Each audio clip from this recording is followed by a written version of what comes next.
I first made my millions of dollars. The first time I ever became a millionaire was with webcam studio. Oh, really? I didn't know that. Yeah, this is how I first ever made money. I mean, I was a kickboxing world champion, but kickboxing's not boxing, right? Yeah. So I'd make like $100,000 a fight. You fight 2 or 3 times a year. You pay 20% to your manager. You pay taxes, but you're not rich.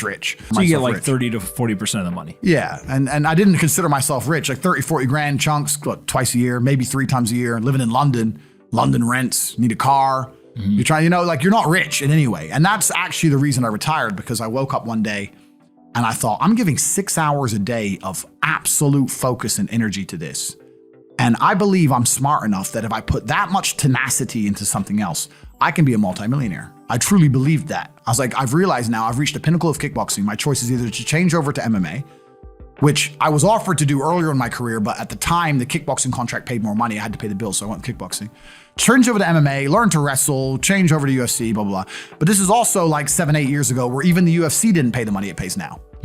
But the UFC still doesn't pay that much money from what I understand. No, if you're like top 5 or champion, yeah. But most of the dudes you're going to see there in the prelims, they're getting 10 grand a fight, 9 grand a fight. It's nothing, right?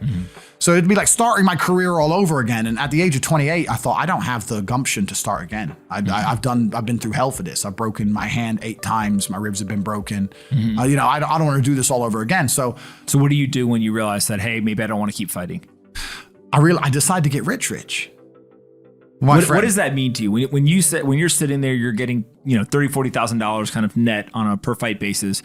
Is rich to you like, hey, I want a couple $100,000, $1 million, $20 million, $1 billion? I wanted 30 or 40,000 every month. 30 or 40,000 every month. So about $500,000 a year, give or take. Okay. I thought if I had that much money, I could do whatever I wanted. Okay. That's what I decided I wanted to do. So what's step one that you do? So step one is, maybe that's how we ended up here together, my friend. Step one is, decided to be very logical about it. Chess player, right? So it's like, I want money. What is money? How do banks work? How does credit work? What's fractional reserve banking? All these things we now know to be the biggest cons of the century, right? So I'm sitting there researching money for days and days and days. And then I get more mad because I'm like, whoa, money's trash and I don't have any. Now I'm really annoyed, right? I thought like everyone else did that, everyone puts their money in the bank and the bank takes some of other people's money and lends it out. I didn't know they invented it from the sky. I still at that point thought money was linked to gold. I didn't know nothing. So I'm learning all this stuff and I'm getting really angry. I'm like, now this is really annoying me. So anyway, I had a piece of paper there and I'm in my research phase and it start writing down some dude on YouTube. I don't know who he was, some dork. He was a pro gold guy. This is before, maybe Bitcoin was probably around then, but like early. He was a pro gold guy saying buy gold, buy gold, buy gold. And he was saying the difference between an asset, a liability, et cetera, et cetera. So I started trying to write down what I had. I was like, I have an apartment, I have a BMW. I'm in good shape, but I already use that for fighting. What can I do? I can play chess. I'm just writing down the things I have and what I'm good at. And then I kind of realized, I was like, I've got like 8 girlfriends. But because I was traveling the world, and if you win, you get a ring girl. It's kind of like she's banging the winner, right? You win a world title, you get to choose the ring girl you want. It's pretty easy, right? So I had a girlfriend in Slovakia, I had a girlfriend in France, I had a girlfriend in England, all these girlfriends. Do they know about each other? No. Okay. But they find out pretty soon. So I had all these girlfriends, so I'm like, maybe I could open a strip club and like be a pimp, and, be a gangster about it, And then that opening strip club that's literally the first thing you thought about was to open a strip club? Well, I thought I have these beautiful girls. How can this is before like Twitch existed. So I was like, what can I do with these hot girls? I was like, it's just an asset, right? There's these girls and a lot of them were messaging me. They thought I was this millionaire world champion. They all wanted to come London, live with me and thought I was a big boy millionaire and all this stuff.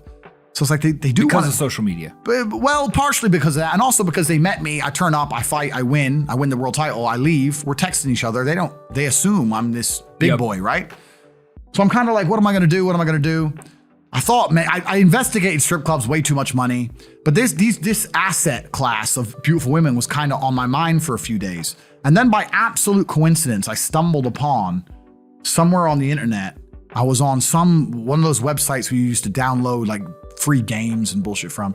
And in the corner somewhere it said, hot girls want to talk to you now or something. I said, hot girls. So I clicked on that, not because I was interested, but because I thought I have hot girls. And it was one of those webcam websites. And I was like, so these girls sit here and talk to dudes for money. So I'm going to get my girls to And they're naked. They're just talking. How does it work? It's 50-50. I mean, it depends on the girl, depends what she wants to do. But the majority of the job is not based around being naked. The majority of the job is based around being entertaining and being easy to talk to. And the guys who are talking to you need to find you, that you need to remember their name, remember their dog's name. You have to be smart. You can't just be a girl and be a bimbo and be naked and make money. You have to be really smart, charming, interesting, happy all the time, positive. Mm-hmm. And I thought, I'm going to try this. So I messaged all 5 of my girlfriends, told them I had a job for them, explained to them what I was going to do. I was going to launch this company. 4 of them agreed. All 4 flew in, sat around the same table. They were all like, who's she, who's she, who's she? I'm like, well, you're all my girlfriends. 2 more left. And then 2 stayed. And that was the beginning of my little attempt at a webcam empire. And I put the girls there. And my role in it all was I did all the tech side of stuff, which was the first thing, of course. And then also, and I get called a pimp a lot. But and the reason I use the term is because I don't see it as a negative term. I see it as positively inspirational and motivating person. I'd motivate the girls. I'd make sure they did their job properly. If they had a bad day online, I'd come up with a good excuse for them. Oh, it's been a football game. It's been really busy. Don't worry. You're so beautiful. Don't be upset. You did better than her. You did the best today. I keep everything organized, put the schedules together, all that kind of stuff. And is it hard? It's hard because women have to want to work for you. Okay. Women have to want to obey you. That's what's hard. And you don't do that. This is one of the biggest misconceptions. I really want to clear this up. People in the movies and stuff, pimps are like aggressive, mean men. Complete opposite. Pimps are more like James Bond. James Bond's a pimp. He sleeps with a girl to get information. He doesn't care about her. He is absolutely and utterly a pimp. He doesn't hit her. He makes her love him. She does what he wants. He uses sex as a weapon to reward her, and then he disappears. That James Bond is absolutely and utterly a pimp. So I say pimp because everyone calls me a pimp online, tries to go, haha, you're a pimp, they're gonna get offended. It's like, no, beautiful women wanted to work for me, and they wanted to work for me because I displayed supreme competence. And they knew if they worked for me, they'd make a lot of money.